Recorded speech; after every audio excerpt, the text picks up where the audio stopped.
pekerja migran asal NTB khusus di sektor sawit ini memiliki kinerja yang paling baik mungkin di Malaysia itu. Makanya rata-rata teman-teman kita ini kalau yang sudah agak lama ini, contohnya di SIM Darby itu rata-rata pekerja kita tuh ada yang 4 tahun, 5 tahun, ada yang bahkan 8 tahun. Itu dia kalau pemetik buah sawit itu sistem borongan kinerjanya. Makanya ada yang sampai Pak Majid namanya yang dari Kerumbu itu gajinya 25 juta Pak Agus, karena dia memang kinerjanya bagus gitu. Dia mengambil, kalau dia lebih kerja jamnya itu dihitung sebagai lembur dan itu di upahnya besar. Yang pemetik ini yang paling besar. Tapi kalau dia mengambil harian itu kerjanya hanya sekitar 7-8 jam ya. Ada waktu istirahatnya. Itu gajinya memang rata-rata yang harian itu sekitar 7 juta rupiah lah gitu. Sekitar sekian ringgit. Karena 1 ringgit itu kan 3.500. Ada yang kalau standar minimal UMP-nya 1.500, tapi rata-rata saya lihat tidak ada yang terima 1.500, ada yang 2.000, 2.500. Karena lembur ya mereka ya? Iya, karena dia mempunyai jam kerja lebih. Itu dihitung sebagai lembur kinerja. Tapi kalau yang pemetik ini rata-rata di atas 9 juta sampai 20 juta dia gajinya.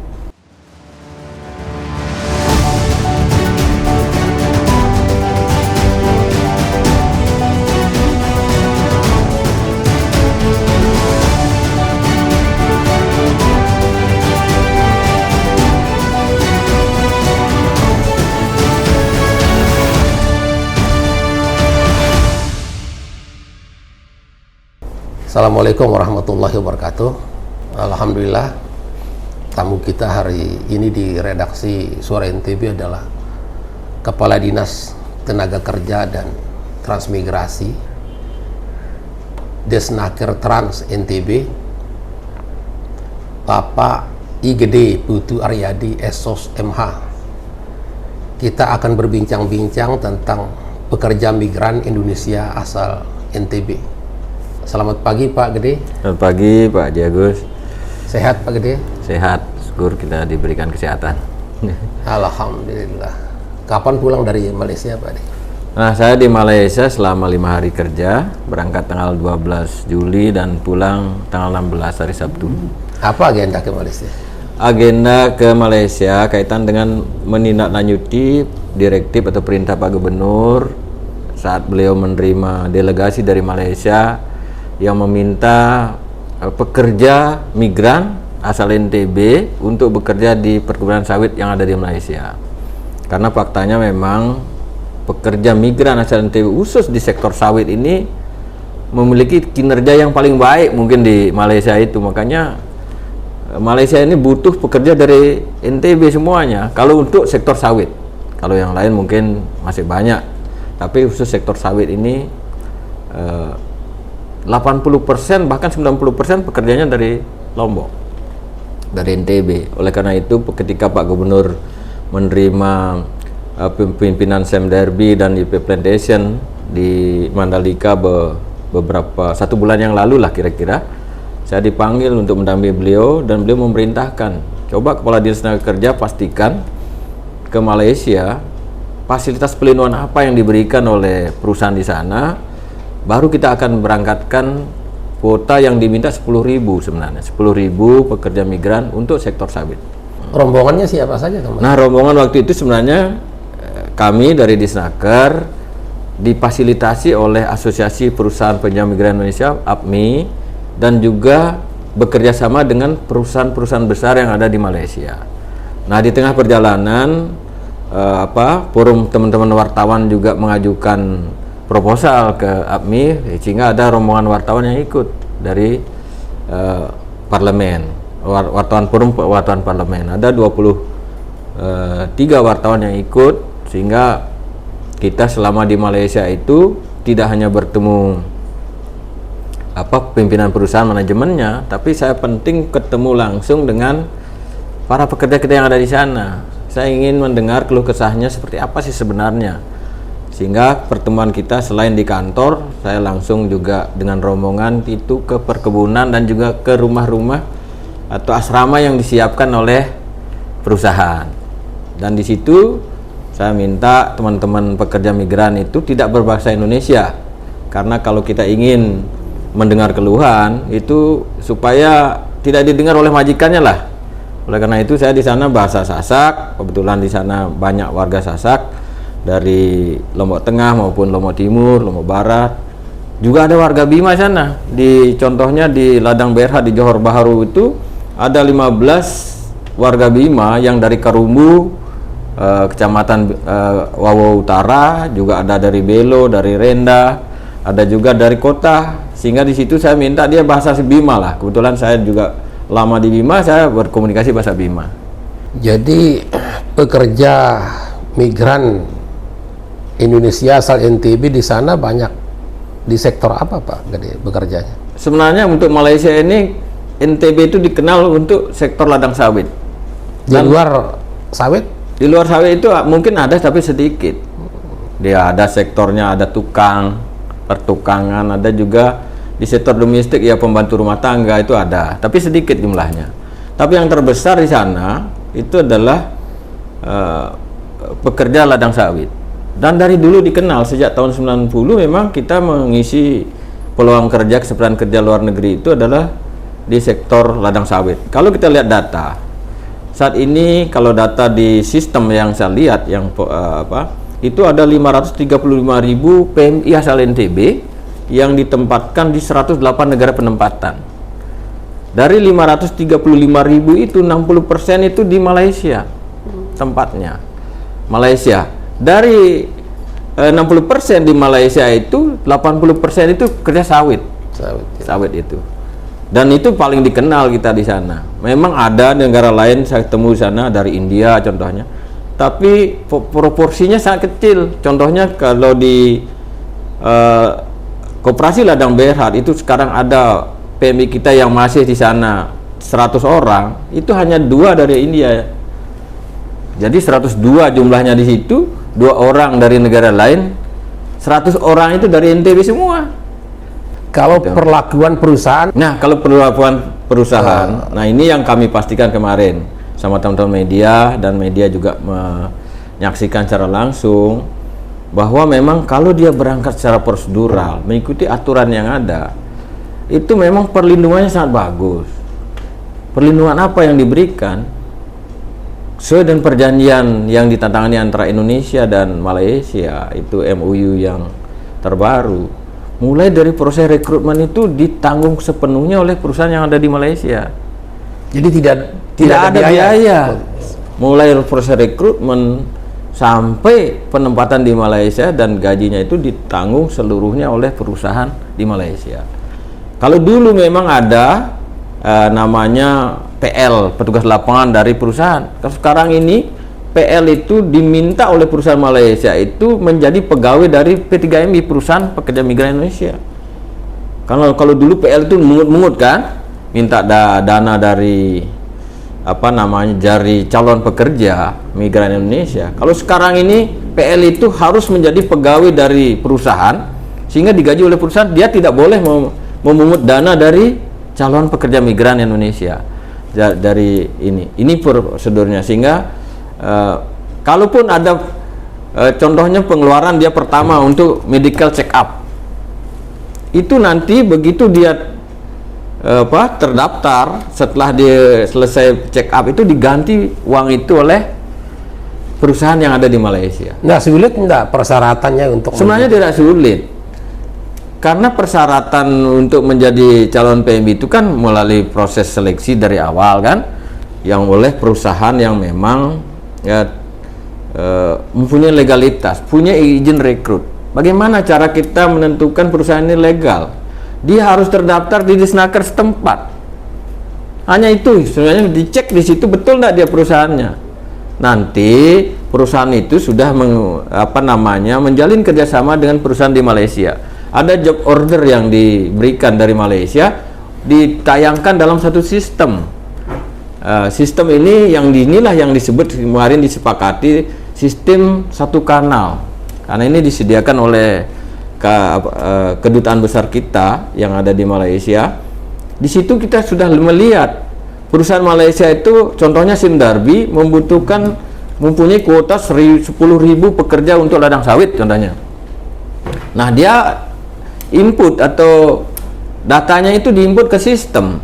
Bisa dilihat perusahaan mana yang ditunjuk di sini. Dia di tender ini. Perusahaan yang ditunjuk di Lombok contohnya. Oh, perusahaan di sini ada perusahaan A contohnya. Itu kelihatan job ordernya. Nah, perusahaan di sini juga sudah terinput. Nanti kalau sudah di approve, disetujui oleh KBRI, job order ini itu akan terlihat nanti semua antara kedua perusahaan ini akan menginput data jumlah pekerjanya siapa, terus majikannya siapa, kontrak kerjanya akan dimuat di situ. Di mana kondisi kerjanya, berapa gajinya, fasilitas apa saja yang diberikan, bagaimana jaminan perlindungannya. Ini yang membutuhkan proses. Kalau kita memang proses ini cukup 1 bulan sampai 2 bulan udah berangkat dia. Nah, kalau misalnya untuk menjadi PMI jalur resmi ini mudah syaratnya, kenapa masih ada yang memilih jalur tidak resmi? Kan begini, kemarin itu selama 2 tahun, hampir 3 tahun ini kita Malaysia tutup. Karena pandemi, Malaysia ini tutup, dan di situ sebenarnya ini permainan juga. Nah, ini yang diprotes terakhir. Sebenarnya diprotes terakhir kemarin itu, selain kita sudah menyepakati namanya sistem satu kanal tadi yang sangat transparan, tapi di pihak lain ada beberapa negara termasuk di Malaysia itu untuk sektor pembantu rumah tangga nih, sektor domestik itu menerapkan namanya made online system atau sistem made online. Ini sistem made online ini bertentangan betul dengan sistem satu kanal tadi, karena di made online system ini adalah membuka ruang orang-orang yang berangkat melancong yang direkrut oleh para mafia atau calo ini yang tidak punya izin rekrut di daerah maupun di negara penempatan, di negara itu bisa masuk mendaftar secara online tanpa persyaratan yang diatur dalam Undang-Undang 18 tahun 2017 tentang perlindungan PMI. Nanti di sana dia di statusnya itu ada konversi pisah. Ini yang terjadi di Malaysia untuk sektor domestik pembantu rumah tangga. Nah, di situ setelah dia datang berangkat dengan visa kunjungan atau visa melancong, itu nanti diurus oleh calo atau tekong gitu. Dia seolah-olah dia dipekerjakan di rumah tangga, tapi tidak ada kontrak kerja yang bisa kita pantau. Nah, ini banyak terjadi, ratusan kasus bahkan ribuan yang tidak digaji bertahun-tahun. Paspornya disita oleh majikan, tapi ketika dia tidak ada masalah, dia dilaporkan sebagai TKI ilegal, PMI ilegal. Ini yang terjadi, makanya Indonesia sementara ini tutup lagi karena tidak konsisten antara perjanjian atau MOU yang ditandai oleh kedua negara, tetapi di pihak lain ada kementerian atau sektor lain yang justru membuka ruang terjadinya proses ilegal yang sangat merugikan PMI kita, khususnya di sektor domestik. Ini yang terjadi, termasuk di Timur Tengah juga begitu. Orang melancong atau berangkat umroh misalnya, tiba-tiba dia di sana diurus oleh agensinya atau calonnya lah begitu. Itu dia melakukan konversi visa yang tidak bisa dipantau oleh kedutaan besar kita di sana. Kita pun tidak bisa tahu karena dia berangkat melancong, tiba-tiba dia bekerja, tapi paspornya disita. Tapi status mereka kan ilegal itu ya. Kalau dari sisi kita ilegal.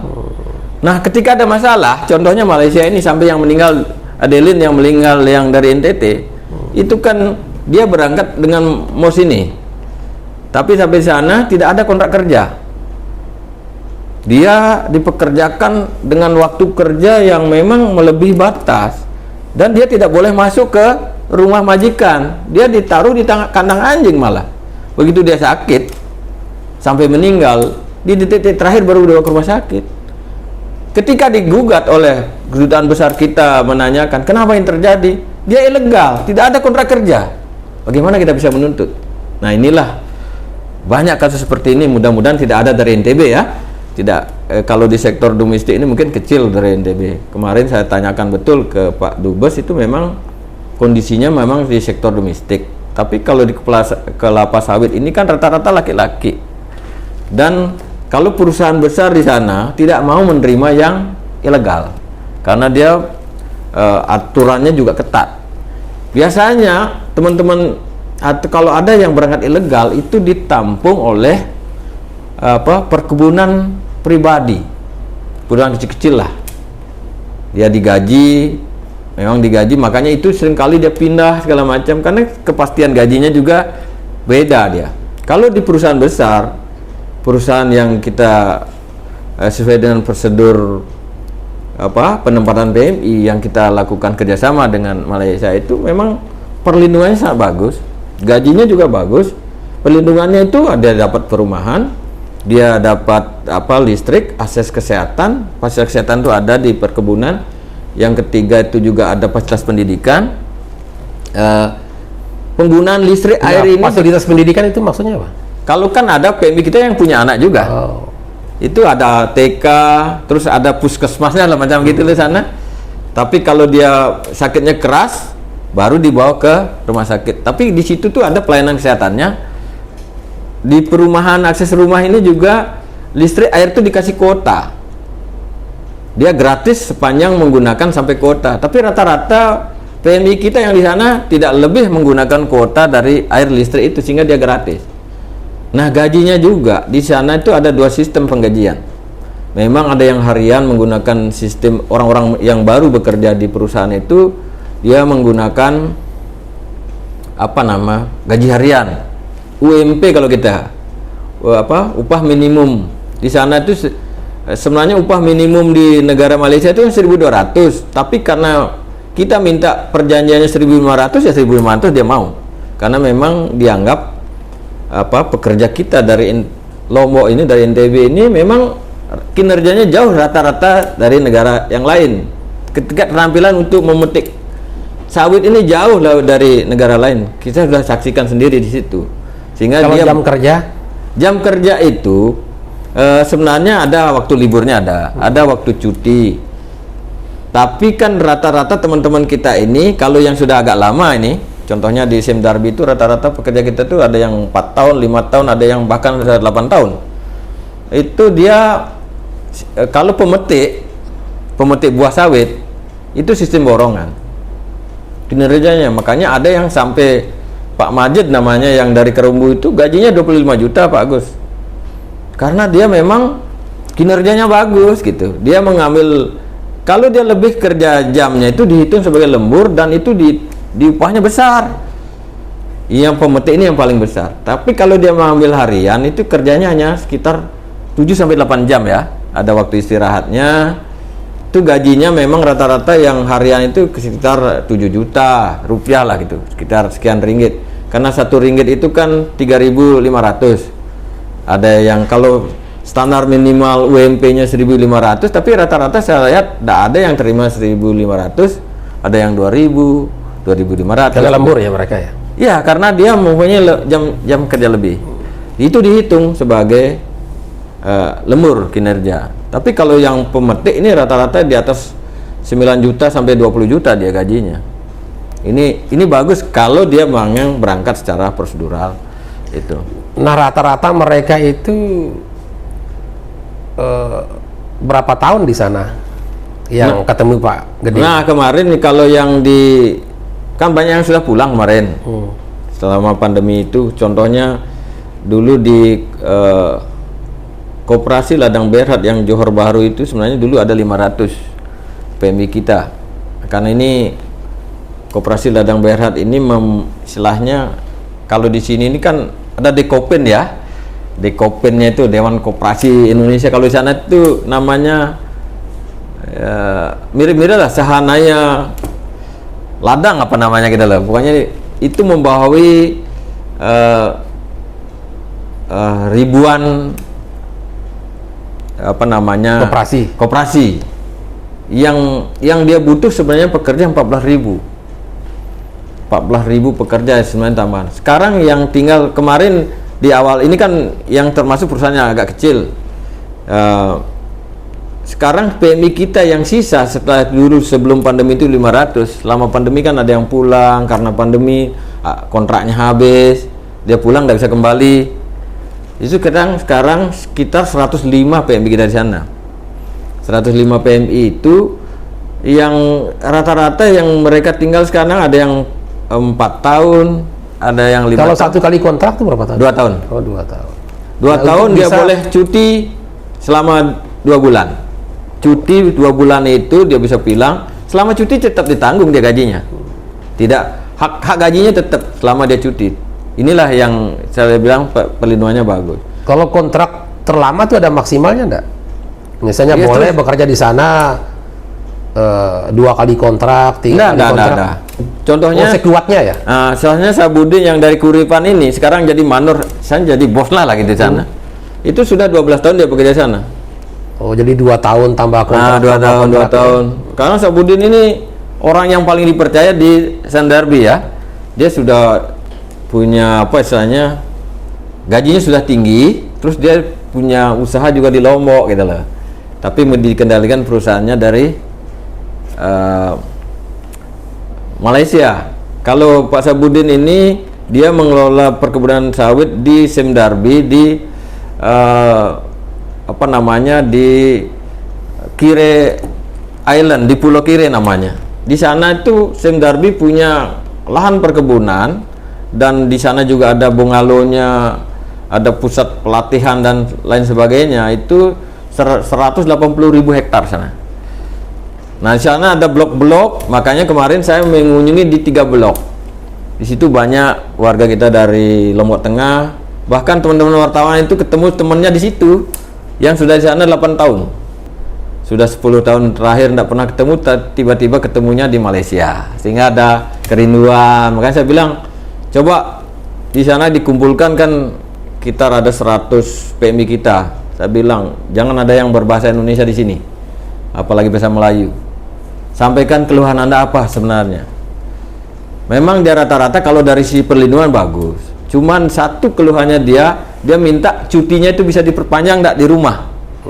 Nah, contohnya sekarang kalau kita dikasih cuti 2 bulan, enggak cukup rasanya di rumah, kata lah. Kadang-kadang kita pulang itu bangun rumah katanya kan. Coba dibicarain ini, kita dikasih cuti 3 bulan lah, kira-kira begitu. Nah, keluhan-keluhan seperti ini aja yang disampaikan. Kalau masalah perlindungan yang di perusahaan-perusahaan besar, menurut saya itu sangat bagus. Dan dari sisi gaji juga, karena dianggap skillnya bagus dari PMI kita ini, memang gajinya lebih tinggi dari pekerja di sana.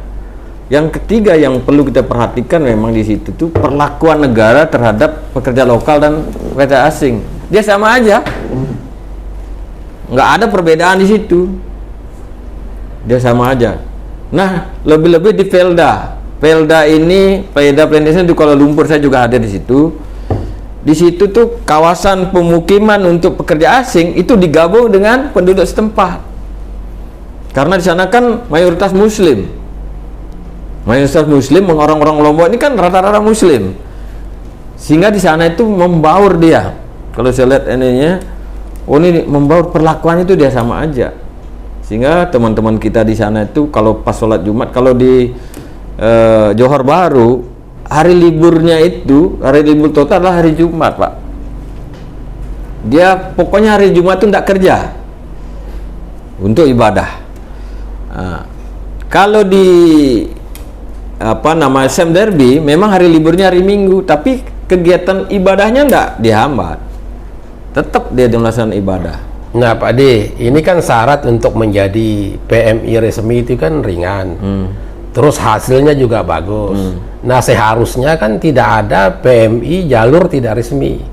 Nah, kenapa bisa terjadi? Jangan-jangan kampanyenya Pak D ini belum masif sehingga orang masih pilih jalur.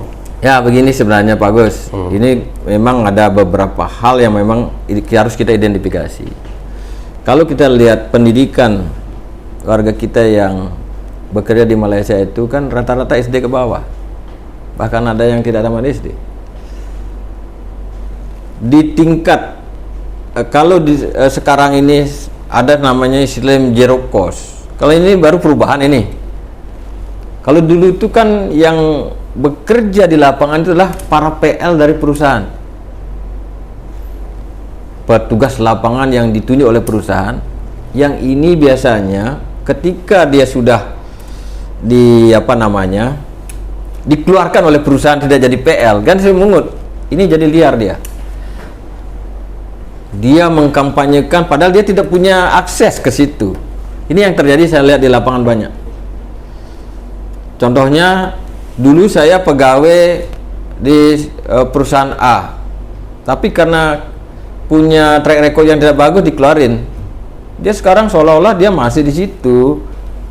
Informasinya si pihak, saya bisa memberangkatkan ini cepat, tidak perlu melalui perusahaan, karena tidak perlu ngurus apa-apa. Itu yang dilakukan. Orang sekarang butuh kerja, mau cepat, tidak butuh apa-apa, mau saja penduduk kita.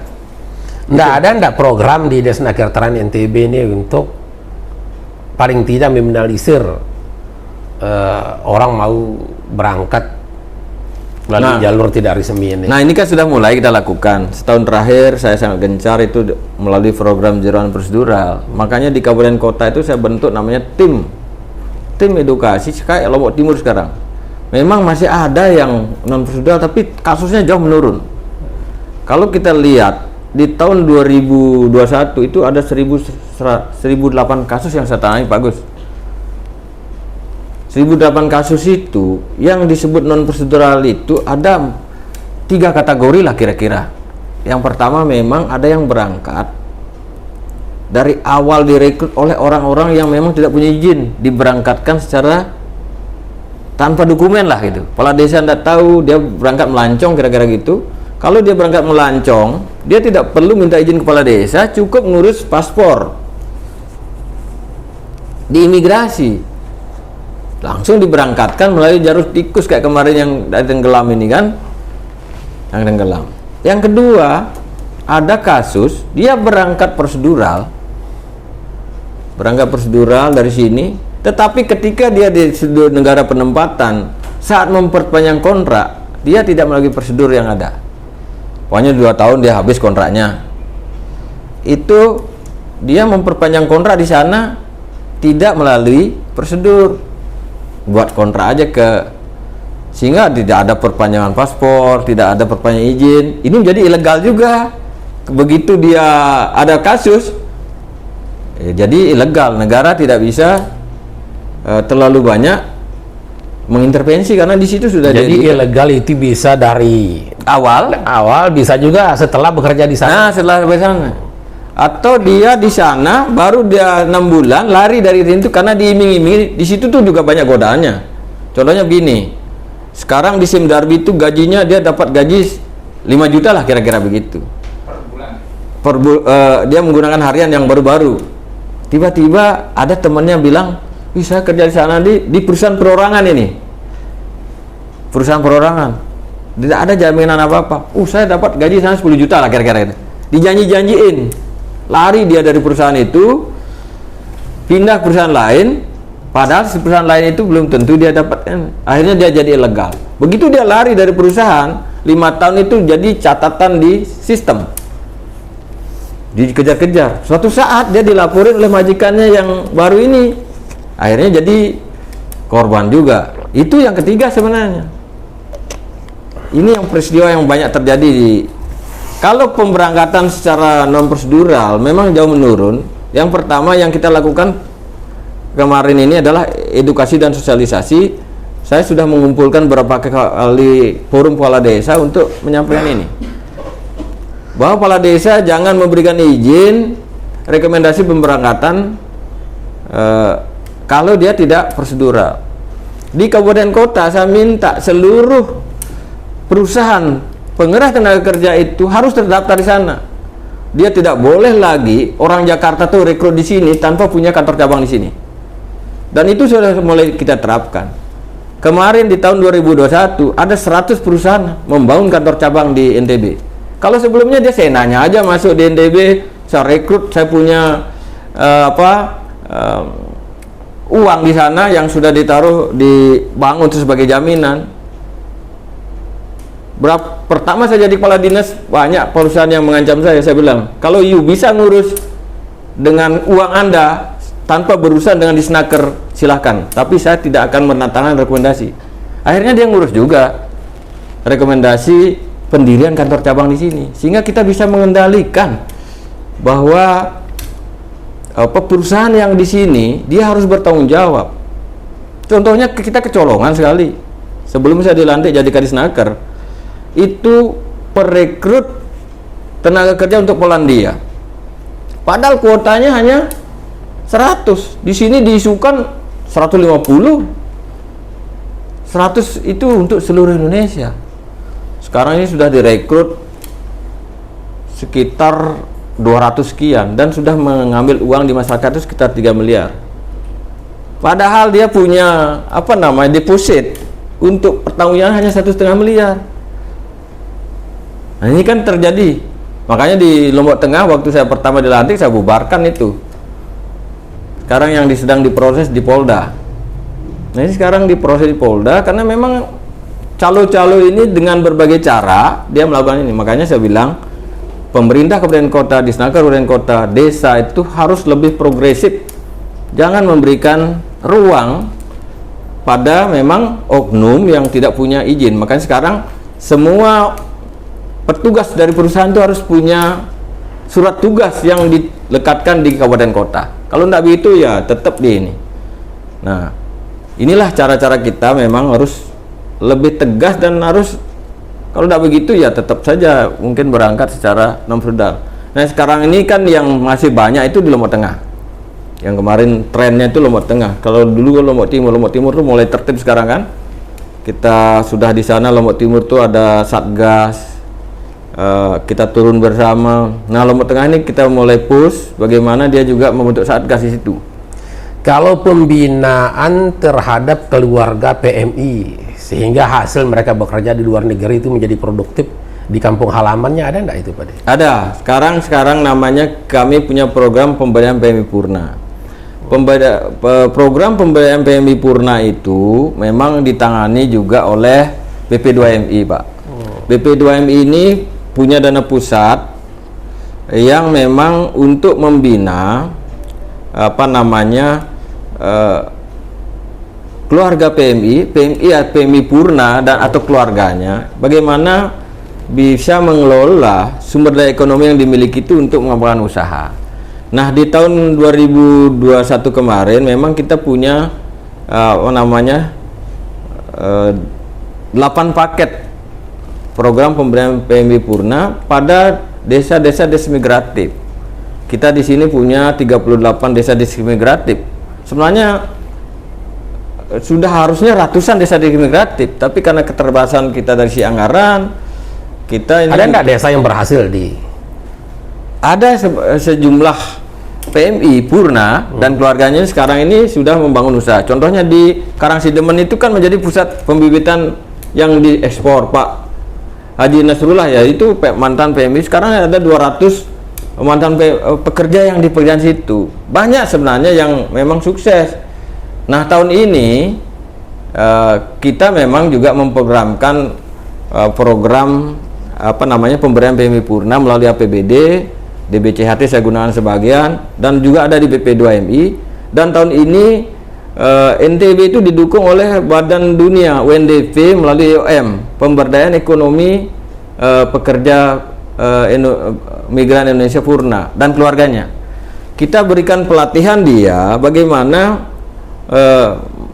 memanfaatkan remiten atau tabungannya itu untuk mengembangkan usaha. Contohnya di Dusun Kumbi itu kan sudah terbentuk ada 50 kakak di situ yang dia sekarang mensuplai kebutuhan kopi yang ada di Kek Mandalika, hotel-hotel di situ. Demikian juga yang ada di Dusun Rempek di KLU. Itu PMI Purna ya? PMI Purna. Tapi kalaupun belum purna, ada keluarganya di situ. Ada keluarganya, ada anaknya, ada anak istrinya. itu kita berikan pelatihan manajemen usaha ekonomi produktif sehingga dia remiten yang dikirim, remiten ini cukup besar sebenarnya. Berapa setahun itu, Pak? Remiten rata-rata di pandemi aja 1,2 triliun melalui NTB ya? NTB melalui. Itu terbanyak dari negara mana, Pak De? Sebenarnya yang banyak itu adalah Timur Tengah dan Malaysia. Timur Tengah dan Malaysia. Kan ada dua modal pengirimannya ini yang kita lihat yang secara resmi nih ya. Itu melalui Western Union yang PT Pos itu besar. Yang kemarin aja Januari sampai Juni itu ada 271 miliar. Nah, melalui Bank Negara, melalui BNI, BRI itu ada 240 miliar. Berarti sudah dalam Januari sampai Juni, sampai Mei akhir terakhir kemarin saya cek, itu udah setengah triliun remiten yang dikirim. Ini kan luar biasa sebenarnya. Cuman pemanfaatannya ini yang perlu kita memang berikan pelatihan. Ya, biar dia produktif. Produktif. Nah, jangan sampai nanti pulang dari sana kembali lagi dia seperti semula sebelum berangkat menjadi PMI. Ya. Rata-rata sebenarnya kan yang teman-teman yang PMI yang pertama yang dilakukan bank rumah, habis uangnya bank rumah, tidak ada usaha. Nah, sekarang ini kita mulai lakukan pembinaan dan pelatihan bagaimana dia tidak selama-lamanya di PMI, pulang pergi Malaysia contohnya. Ini kan menjadi tidak bisa ditangani oleh Disnaker sendiri, ya tentu ada perindustrian, ada koperasi, ada lembaga pendidikan dan pelatihan. Karena sektor tenaga kerja ini kompleks betul. Contohnya ya dari sisi pendidikan aja, bagaimana kita bisa memberdayakan. Contohnya Malaysia ini rata-rata yang berangkat itu kan low skill, pendidikannya SD ke bawah. Kalaupun ada yang lebih tinggi dari itu memang, nah ini kan perlu kerja keras dan kolaborasi antar pihak. Nggak bisa hanya Disnaker saja. Ini saya pikir menjadi Kadisnaker ini luar biasa sulitnya tantangannya gitu. Mungkin yang terakhir, mungkin Pak Gus, ini kan lagi ada, karena ada persoalan Malaysia, pemerintah pusat itu mengambil kebijakan menghentikan sementara waktu proses job order untuk semua sektor di penerbangan Malaysia, karena pemerintah menilai ada inkonsistensi, ada pelanggaran yang sangat mendasar yang dilakukan oleh pemerintah Malaysia dari kesepakatan awal. Tadi sudah saya sampaikan, di sektor sawit mungkin sudah jalan menggunakan sistem satu kanal, tapi di pihak lain justru Kementerian Dalam Negeri Malaysia itu membuka sistem made online yang ini sangat membahayakan. Oleh karena itu, untuk sambil menunggu respon Malaysia dan dibicarakan lebih lanjut, sementara ini seluruh sektor penempatan PMI di Malaysia itu ditutup.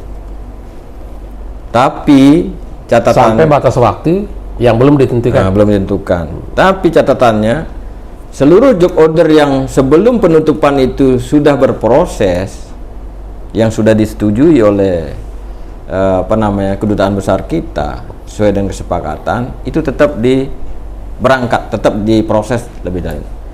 Nah, dari data yang kita lihat, ada 10.000 job order yang sudah disetujui untuk seluruh sektor penempatan di Malaysia. Di antaranya 4.200 untuk job order untuk kelapa sawit yang di Malaysia. Dari 4.200 itu 2.800 job order yang sudah di-approve itu dari NTB. Nah, inilah yang akan nanti tetap kita proses penempatan pemberangkatannya dalam waktu dekat ini, sehingga sambil kita menunggu kebijakan, hasil pembicaraan, hasil respon dari negara Malaysia. Kalau di sektor formal kita banyak enggak PMI kita? Ini kelapa sawit ini termasuk sektor formal. Oh, gitu ya. Karena dia bekerja di perusahaan. Beda dengan sektor domestik tadi, dia bekerja di rumah-rumah majikan kan. Kalau yang membutuhkan keahlian maksudnya, itu sektor formal kan? Semua yang butuh keahlian. semua membutuhkan. Di industri. Iya, di industri. Skill maksudnya. Hah? Yang kayak skill tadi kan yang belum skill kayak sawit. Iya, kalau itu kan contohnya jadi perawat, itu kan ada. Ada ya. Ada memang kalau sekarang di sektor formal itu Timur Tengah aja udah dibuka. Kita ngirim ke Timur Tengah itu sektor formal. Kalau dari NTB banyak nggak itu? Ada, sudah mulai pemberangkatan. Ada datanya di saya, tapi itu lebih diutamakan kalau Timur Tengah untuk laki-laki. Karena biasanya Timur Tengah itu sektor domestik yang paling banyak kan? Nah, sekarang ini sudah mulai dibuka untuk sektor formal, contohnya perawat, untuk di hotel, pokoknya di industri-industri ya. Tukang, pertukangan, contohnya di Taiwan kan? Nah, tapi kalau untuk sektor domestik Timur Tengah sejak 2015 sampai hari ini tetap tutup di moratorium. Sektor domestik yang sudah buka adalah di negara-negara lain, contohnya Taiwan, Hong Kong, dan negara-negara yang memberikan perlindungan yang maksimal terhadap PMI kita. Itu yang dibuka. Ada 68 negara yang sudah dibuka, itu rata memang kita melirik lebih banyak sektor-sektor formal, Pak Agus. Saat ini, dan itu secara bertahap memang kelihatannya sudah mulai kita lakukan itu karena ada pelatihan-pelatihan yang kita lakukan. Contohnya perawat yang dibutuhkan di Jepang dan Timur Tengah dan lain sebagainya. Ini kan sektor formal, sektor formal yang membutuhkan kan kapal pesiar contohnya kan. Termasuk Malaysia ini kan kalau kelapa sawit ini termasuk dikerjakan oleh perusahaan-perusahaan besar yang perlindungannya bagus dan butuh skill. Kalau orang tidak punya skill metik kelapa sawit itu bisa celaka, Pak Agus. Saya aja nyoba kemarin di situ, tidak bisa ngangkat galah itu yang berat. Kalau tidak punya skill, tapi Lombok ini diakui skillnya. Makanya Malaysia itu berani bayar lebih mahal. Makanya Pak Dubes bilang, tidak usah khawatir. Malaysia itu butuh kita kok katanya. Kan sekarang dia ngancam, oh kita ngambil dari India, dari mana, Bangladesh, silakan aja. Kita buktikan. Tapi dari sisi dia akan butuh kita kok di kelapa sawit ini. Tapi kita minta memang ada perlindungan yang memadai. Tapi kalau perusahaan-perusahaan besar sana perlindungan udah bagus. Itu kita tunggu kebijakan lebih lanjut. Nah, ini demi perlindungan. Kalau menurut saya kemarin di Kuala Lumpur Pak Dubes sudah press conference juga dan teman-teman wartawan yang hadir menjelaskan secara detail kebijakan yang diambil, dan saat ini masih ada pembicaraan lebih lanjut. Dan hari ini memang Atase Ketenagakerjaan RI yang ada di Kuala Lumpur akan hadir di NTB. Besok ada acara kita sosialisasi tentang MOU itu. Memang kemarin juga ada usulan, saya didatangi oleh manajemen atau dari Perda Majen Plantation di Kuala Lumpur datang ke sini. Mereka intinya memahami kebijakan pemerintah Indonesia, tapi meminta pekerja-pekerja sebelum pandemi yang sudah mendapat calling visa itu bisa diberangkatkan. Tapi ini kan kalau saya lihat peraturan yang terbaru, pekerja-pekerja yang ada 2.000 orang sebelum pandemi itu yang sudah punya calling visa itu dia harus memperoleh dokumen. Nah, ini yang mungkin besok saya akan sampaikan kepada Atase Ketenagakerjaan kita di Malaysia, bagaimana ini bisa berangkat supaya tidak dirugikan pekerja kita. Kan mereka ini juga sudah punya skill sebenarnya. Kalau urusan metik kelapa itu di Malaysia memang NTB rajanya di sana. Dan saya salut itu. Makanya kemarin saya berikan ini bahwa khusus untuk pengurusan ID di sektor sawit, karena kita belum punya lembaga sertifikasi profesi, kita akan mengikuti job order yang sesuai dengan job order dan mandatori yang ada di sistem BP2MI. Terima kasih Pak De atas waktu dan kesempatannya berbincang-bincang dengan kami. Lebih kurangnya mohon maaf. Wassalamualaikum warahmatullahi wabarakatuh. Waalaikumsalam. Terima kasih Pak Gus.